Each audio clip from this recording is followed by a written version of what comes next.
Welcome to Taiwan Headlines, news that matters to Taiwan's future. I'm Donovan Smith.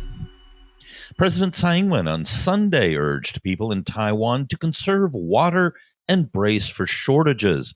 The country's reservoirs are at their lowest levels in decades due to scant rainfall and no typhoons in the second half of 2020. Water levels at 6 reservoirs have fallen below 20% capacity. The president did, however, announce that there was enough water to last the public and chip makers until the late May rainy season. To make that happen, large swathes of farmland have been forced to lie fallow. Normally, 70% of Taiwan's water goes to agriculture, 20% to industry, and the rest to the public. According to the results of a survey released by the Modern Women's Foundation, 43% of women have experienced sexual harassment at work. However, only 10.3% of the affected women reported these cases to their companies. A DPP poll on the KMT chair race found that in a two-way race among the KMT supporters surveyed, 55% said they would support Eric Chu or Zhu Liluan, and 31.9% said they would support Johnny Chang or Jiang Jichen. In a three-way race, 44% would support Zhu, 29.4% would support Han Guoyu, and 19.4% Jiang. In a four-way race, including Shan Lian, he would come in last with 15.8%. The KMT has submitted to the Central Election Commission signatures it has collected backing its petitions to hold referendums on importing pork containing ractopamine residue and aligning referendums with general elections. The two petitions have each garnered more than 700,000 signatures, far more than necessary. Meanwhile, a non-KMT organized, though supported by many in the KMT, algal reef referendum has reached over 500,000 signatures and is looking likely to reach their targets as well. The CEC will need to approve all three before allowing them on the ballot on October 28th this year. Manufacturing activity expanded in February for the 8th consecutive month.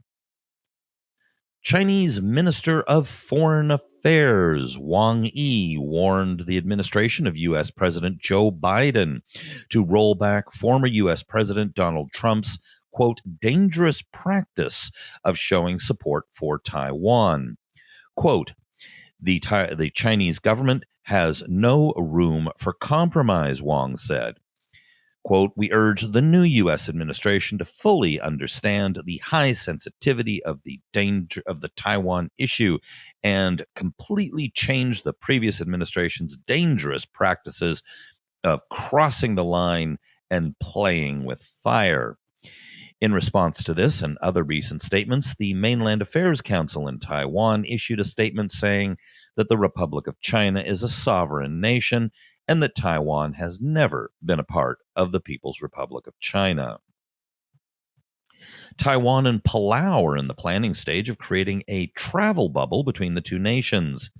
Rapid coronavirus testing is reportedly being considered as an option. Palau is one of the few nations to diplomatically recognize Taiwan and was punished by China by withdrawing their tourists.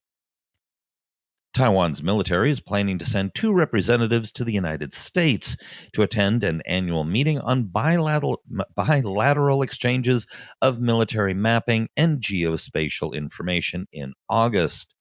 Last year's meeting was canceled due to the pandemic. All right, it's with great joy I'd like to welcome Frenek. Frenek is our latest patron on Patreon. If you'd like to join Frenek and all the other good people who are supporting us here at Taiwan Report, please go to patreon.com/Taiwan Report. Your support means a lot to us here. And of course, be sure to hit like and subscribe. Hit the little bell if you're on YouTube. Share it with all your friends. Run out into the street and tell people all about us.